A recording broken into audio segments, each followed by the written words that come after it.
So I was kind of apprehensive and I was just like, okay, let's see what you got. And I was surprised, guys. But I'm just like, this seems way too good to be true. You know, I don't know why brands do this. Like, why would you upgrade something that was beautiful and perfect to begin with, you know? So I was very skeptical and I was not happy with it first.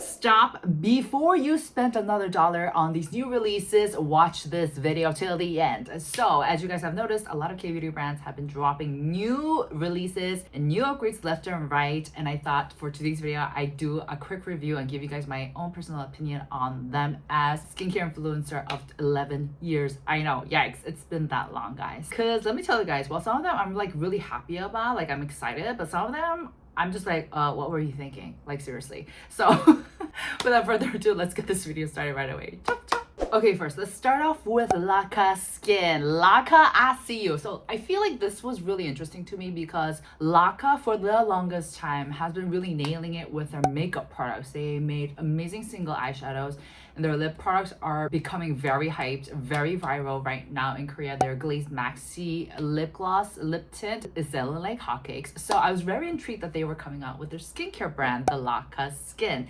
Now, because I feel like usually with K-beauty brands, if you have a very strong reputation of being a good makeup brand, it's very rare to see them actually branch out. Like, for example, I haven't seen like 3C branch out. I haven't seen like a Pore branch out as much in skincare. So you guys know what I mean? So I was kind of apprehensive and I was just like, okay, let's see what you got. And I was surprised, guys. This Laka Skin Scaling Toner actually is really good. You guys know I took this with me to New York. First, it was very gentle. It didn't sting my ever so sensitive skin. I was going through like a peeling like spell at the time, and so I was just using anything to use, and this was so gentle on my skin, even though it has LHA, PHA, and AHA in it, very small amount. So it actually kept my skin texture really smooth without stinging it, without like damaging it. So I was very, very impressed. As a matter of fact, I actually emptied one out recently.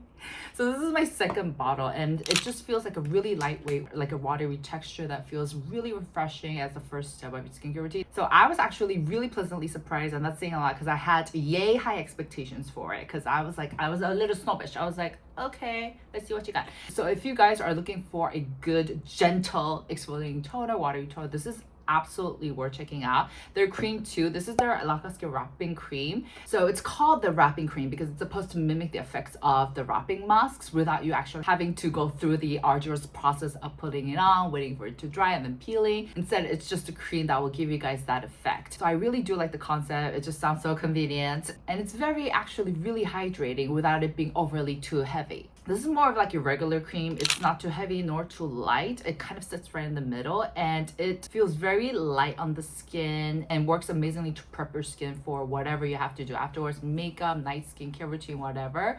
But it absorbs really, really nicely, and I just felt like the formulation and the concept went really well and was very much aligned with the brand concept they were going for with Laka Skin. It's actually perfect for now because it's getting really hot in Korea and humid. So this is also one that I have enjoyed. But overall, I was actually really pleasantly surprised, especially the toners. So I actually do like these. Next, I know, guys, IUNIK just released the Centella Calming Daily Sun Water, and I'm so intrigued and so fascinated and so happy with it, and yet also very skeptical of it at the same time. But you guys know what I mean, right? So if you guys didn't know, IUNIK just released the Sun SPF that's literally water. Like, it's liquid. And first, you know, the idea of it is fabulous because no one wants to deal with like the formulation, the sticky formulation of SPS, even though we do have beautiful formulations in Korea. But this is like legit just watery toner. So I love the idea of it, and it goes on really well. Just honestly, it just feels like you're applying an essence or a watery toner onto your face. And it has 5 different types of Centella, as well as niacinamide and panthenol. So lots of great skincare ingredients in it. But I'm just like, this seems way too good to be true. You guys know, like every time I use this, I'm just like, is this enough? Like, is this giving me enough SPF protection? Because it just seems so lightweight. And honestly, I feel like why has no other brands come up with this kind of idea, come up with this kind of formulation, right? Because I feel like if it actually worked, every other brand would be doing it, right? So you guys know what I mean? And also I was confused as to how much exactly of this I should be putting it on. I have their website in front of me and I don't see any like instructions as to how much I'm supposed to put this on, because I feel like, because it's so lightweight, I feel like I should be putting a shit ton of it onto my skin. Sorry for the language, but I'm just a little confused. I just love it, but I'm so confused. And so I feel like I need like a chemist influencer to do like a proper UV test on this. Not that I'm doubting IUNIK, like I love IUNIK and I'm sure they've done their test, but just in case, just in case. And also IUNIK, please let me know how much of it I should be putting this on, because I feel like one layer is not gonna be doing it. Because even with my regular other SPFs, like I do like at least 2 layers, like unless I'm putting on makeup. So I am so excited for this, but I just need a little bit of more assurance as an anxious girl. I have so much anxiety in my life. So let me know if you guys have tried this. PS, love the formula, love how lightweight it is. If I could have it, I would want all of my sunscreens to feel like this. Seriously, if it worked and if it did give me the proper SPF protection, yes, this is the only way I'd want to have it. So let me know, guys. Have you first tried it? Do you love the formulation? Because I do, like me. Third, are you like not skeptical of this at all? So I actually seen their content that they did, like their collaboration that they did for the campaign, where people actually saw that it was giving them the SPF protection, but it's like, how long lasting is it? How much of it should we apply it on? I just a lot of questions, so I'm excited for it though. Don't get me wrong, I am excited for it. Okay, next is something I wasn't as excited about, and it is the Numbuzin number 3 line. Cause girl. If you're an OG follower, you guys know I absolutely love their original number 3 line. It's actually what got me hooked on them when they first came out. I did like a whole review on all of the products, and even though I wasn't as like really fond of the other products, number 3 was one I just kept reaching out for, and we eventually we have a whole history together, and I still love it. Like I bought this with my own money. It's a bigger version that I like to keep because I love how it works on my skin. But then I saw they came out with an upgrade.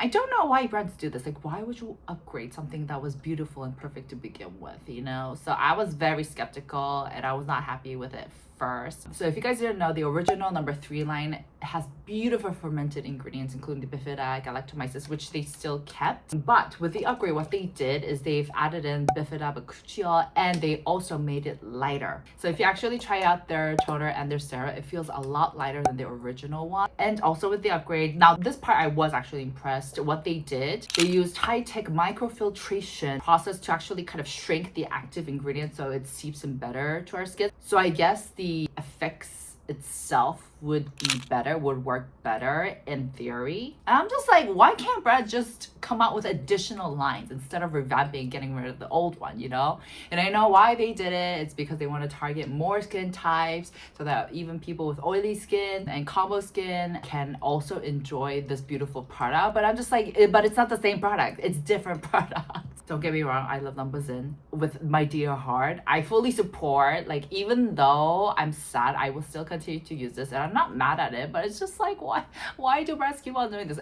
Are you guys with me? I can't be the only one possibly thinking like this.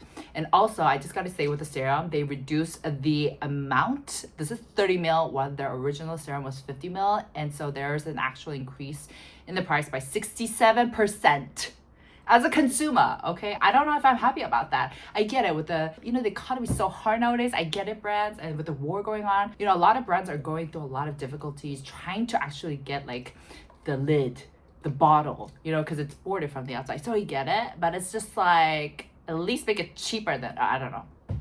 Let's just say I'm gonna miss the old version because this was so good. I still use this, guys. It's still in my collection. And let me just say, I have a lot of products in my collection. This is one of the ones that I still hold on to. So I don't know how I feel about this one, guys. If you guys have tried it, let us know how you feel about it. But overall, I do love fermented ingredients in skincare. I just feel like they work so well in refining my textures. Not only this, but SK2 I love. The Huxley fermented. Who remembers that? I used to be a huge fan of that one as as well. But I don't know. I love the ingredients and stuff, but I just don't know if I'm on board with like the light texture because it feels very watery. This one too, it has a lighter formulation. So I don't know, guys. I'm gonna still keep on using it just to see if I do end up liking it a lot. But for the time, I'm just gonna say mama's not happy. Last but definitely not least, yes, because I was actually really happy about this release. It is the Juvelook skincare line. So if you guys are interested in skin procedures, skin treatments, you guys know Juvelook is one of the most popular skin boosters that's very much popular in Korea right now. It's one of my favorite skin boosters because it works and it doesn't hurt as much. Because I tried Rejuvelook and oh my gosh, Rejuvelook for me was like, I was crying a river. It hurt so much. But Juvelook is not that painful. It really helps minimize the pores, helps with textures. So the company who actually made that skin booster came out with their own skincare brand, very much like Rejuvelook. So the Rejuvelook company that makes the skin booster also has their own skincare, which is going very strong. It's very popular. So I thought it just made sense, especially nowadays with what's trending in Kbeauty and skincare. It just made sense for Juvelook to have their own skincare. So I was actually really excited, and they used their patented special ingredient PDLLA, which is, if I'm not mistaken, what they actually put inside your skin when they do the skin booster too. And also it has hyaluronic acid as well. So it's supposed to really help boost, refine, help with plumpness for your skin. And I actually got to try out their entire line, and I gotta say the standout for me were definitely their best sellers. I feel like best sellers are best sellers for a good reason, but this ampoule, I was very impressed. Now overall, I just gotta say the whole line, I actually expected it to be kind of heavy like Rejuvelook. If you try out the Rejuvelook ampoules, they're pretty thick and heavy, so a lot of the mature skin or dry skin really enjoy them. But with the Juvelook, it's actually on the lighter side, and I was wondering if they did that on purpose, kind of to avoid any clashing with Rejuvelook. I'm not too sure, that's just my conjecture, but I really like this ampoule. So once again, the star ingredients of this product is PDLLA and hyaluronic acid. So PDLLA basically signals your skin cells to produce more collagen, and that's why it works as such an effective ingredient in skin boosters, so that your skin actually works to produce more collagen, look more firm, etc. So they put that in there as well. And I just gotta say, guys, first, it feels light, but the texture of this is very elegant. I don't know how to quite describe it into words. Like it's not like a flimsy, watery, lightweight one, but it actually has that texture, like 쫀쫀함, while being light at the same time. So it feels very elegant on the skin and seems to hydrate it really well without it being overly suffocatingly thick. But it's not like a light, flimsy one. So I was really impressed with their ampoule, and I think this one I could definitely see being in my collection too. I just wish it was bigger. It's like so small, and it also has 13 peptides in it, so lots of great ingredients, and of course their mask. This one I was also pleasantly surprised. So they have their sheet mask, and it's one of those where you have to like pop the essence so that it goes through the mask and seeps in, and basically you're making it fresh. I personally don't like those just because, nothing personal, but I have very, very weak hand grip. Like I cannot for the love of life open a bottle of water just because I have very weak hands. So in that sense, I'm not the biggest fan of these, but I really did like how the sheet mask felt on my skin. It felt really hydrating, and I love the finish because with some of the sheet masks, it gets too overly gunky that I can't even do anything afterwards, and sometimes I do have to like wash it off. But this one, everything just felt comfortable, very hydrating, and it just hit the sweet spot for me when it comes to the viscosity and everything. Not too heavy, not too light. So this one was definitely one of my favorites as well. Overall, I was actually really genuinely surprised at how good these products are, and also how lightweight they are. And it just seemed very befitting with the hot weather. I also tried the cream. They were also really, really great. So overall, first impressions, I'm very, very happy with Juvelook. And I think they're gonna do really, really well just because like the Juvelook has such a good fandom base in terms of skin booster, so they really have that nice credibility affiliation going on to their name. So I think they're gonna do great. I'm happy with them. Make sure to check out the ampoule. I think this is really worth checking out. All right guys, that's it for today's video. I hope you guys enjoyed. Let me know what are your thoughts on some of these products. If you have tried them, are you skeptical, are you happy? let me know. Also, if you're a brand manager, I hope you guys didn't watch this because I don't want to hurt anyone's feelings. But yeah, that's it for today's video. If you guys enjoyed, make sure to give this video a thumbs up and I'll see you guys in the next. Ciao! Also, if you guys want me to review any other new releases, let me know in the comments down below so I can check them out for myself. Bye guys!